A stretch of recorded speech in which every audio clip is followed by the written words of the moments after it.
கிறிஸ்துவின் நாமத்தில் உங்கள் அனைவருக்கும் என் அன்பின் வாழ்த்துக்கள்.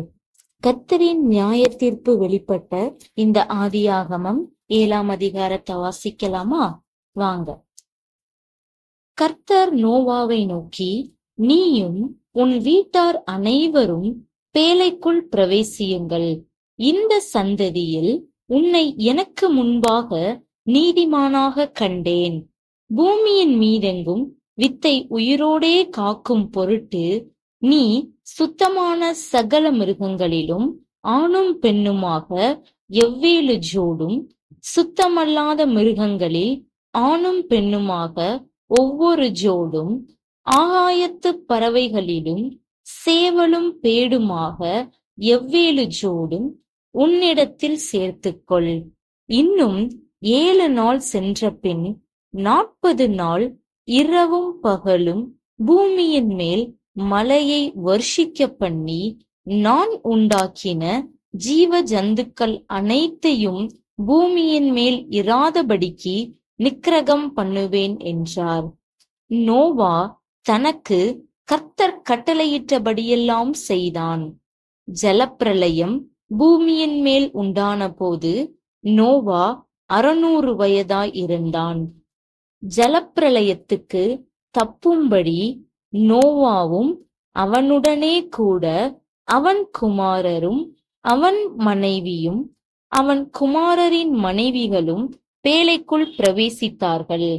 தேவன் நோவாவுக்கு கட்டளையிட்டபடியே சுத்தமான மிருகங்களிலும் சுத்தமல்லாத மிருகங்களிலும் பூமியின் மேல் ஊறும் பிராணிகள் எல்லாவற்றிலும் ஆணும் பெண்ணும் ஜோடு ஜோடாக நோவாவிடத்தில் பேழைக்குட்பட்டனர். 7 நாள் சென்ற பின் பூமியின் மேல் ஜலப்பிரளயம் உண்டாயிற்று. நோவாவுக்கு 600ஆம் வயதாகும் வருஷம் 2ஆம் மாதம் 17ஆம் தேதியாகிய அந்நாளிலே மகா ஆழத்தின் ஊற்றுக்கண்களெல்லாம் பிளந்தன, வானத்தின் மதகுகளும் திறவுண்டன. 40 நாள் இரவும் பகலும் பூமியின் மேல் பெருமழை பெய்தது.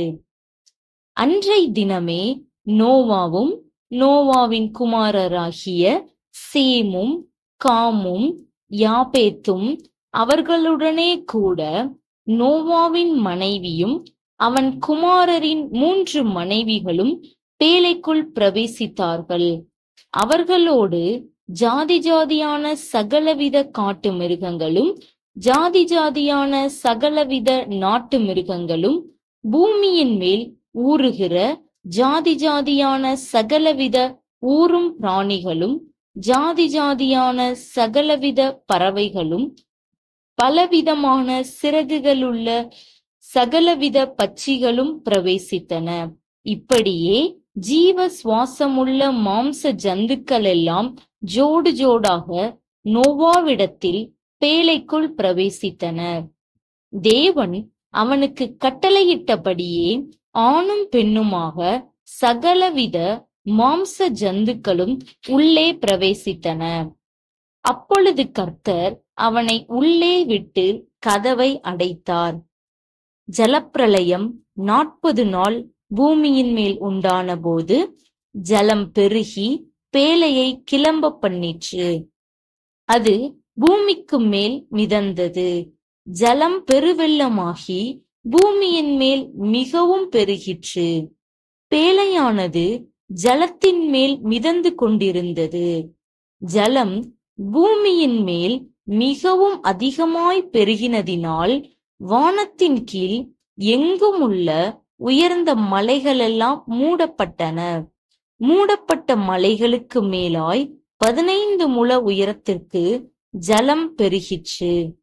அப்பொழுது மாம்ச ஜந்துக்களாகிய பறவைகளும் நாட்டு மிருகங்களும் காட்டு மிருகங்களும் பூமியின் மேல் ஊறும் பிராணிகள் யாவும் எல்லா நர ஜீவன்களும் பூமியின் மேல் சஞ்சரிக்கிறவைகள் யாவும் மாண்டன.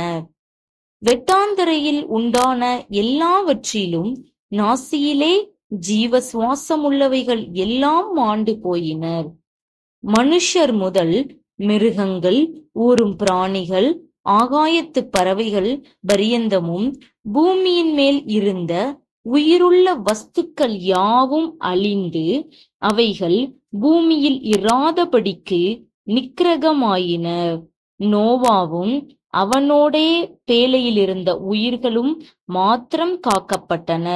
ஜலம் பூமியின் மேல் 150 நாள் மிகவும் பிரவாகித்துக் கொண்டிருந்தது. இந்த ஆதியாகமம் 7ஆம் அதிகாரத்தை நம்ம வாசிக்கிறதன் மூலியமா நாம் உணர்த்தப்படுகிற விஷயம், எப்படி நோவா காலத்தில் ஜலப்பிரளயம் உண்டாகி எல்லா ஜனங்களையும் வாரிக்கொண்டு போனதோ அதே போல நாமும் நம்மளுடைய உலகத்தின் முடிவுக்கு வந்துவிட்டோம். இந்த பூமி தன்னுடைய கடைசி சுற்றில் சுற்றி கொண்டிருக்கிறது. நியாய தீர்ப்பின் நாளும் நெருங்கிவிட்டது. இன்றே நமக்கு கிருபையின் காலம். இந்த கிருபையின் காலத்தில் தேவனோடு சஞ்சரித்து தேவனுக்கு முழுமையாக கீழ்ப்படிவோமாயின் தேவனாகிய பேழைக்குள் நாமும் சேர்க்கப்படுவோம். பின்பு நாம் எத்தனை முறை இந்த கதவை தட்டினாலும் அது நமக்கு திறக்கப்பட மாட்டாது. இதே போல இந்த அதிகாரத்துல கர்த்தர் உங்களுக்கு உணர்த்திய வார்த்தைய கீழே கமெண்ட் பண்ண மறக்காதீங்க. Praise the Lord.